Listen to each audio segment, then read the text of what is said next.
তো ইমাম মাহাদি আবার কখন আসবে? আমরা তো বুঝলাম ইমাম মাহাদি আসবেন তারপরে দাজ্জাল, তারপরে ঈসা আলাইহিস সালাম, তারপরে খেলাফা, এই তো। তাহলে ইমাম মাহাদি আবার কখন? আমাদের বুয়েটের মাহাদি বের হয়, পাঞ্জাব থেকে মাহাদি বের হয়, হ্যাঁ, বাংলাদেশের ওই কোনায় মাহাদি বের হয়, সৌদি আরব থেকে ওই কোনা থেকে মাহাদি বের হয়, হয় না?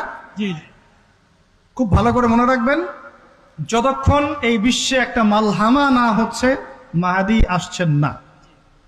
কথা ক্লিয়ার? এই বিশ্বে যতক্ষণ একটা মালহামা না হচ্ছে মাহাদি আসছেন না। তিনি আসবেন ফাতিমা রাদিয়াল্লাহু আনহার বংশ থেকে। কার বংশ? তার আসল নাম মুহাম্মদ। কি নাম?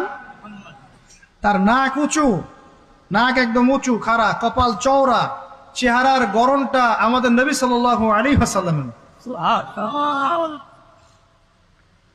তার বাবার নাম হবে আব্দুল্লাহ, তার মায়ের নাম হবে আমিনা। তিনি দায়িত্ব নিতে চাইবেন না, তিনি দায়িত্ব নিতে চাইবেন না।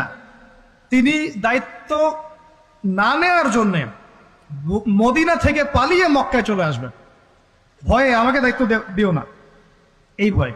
ও তিনি আরবি ভাষায় কথা বলবেন, বাংলা ভাষায় না। এখনকার মাহাদিরা পাঞ্জাবি ভাষায়, বাংলা ভাষায় কথা বলে, ঠিক আছে? এবং এই কাবা ঘর যেটা আমরা তাওয়াফ করি, এখানে যে হাজারে আসওয়াদ আছে না, আর এই যে হাজারে আসওয়াদ আর মাকাম ইব্রাহিম, এই দুটো জায়গার মাঝামাঝি মানুষ তাকে চিনে ফেলবে, এই তো মাহদি। তার হাতে মানুষ বয়াত নিবে 313 জন। কতজন?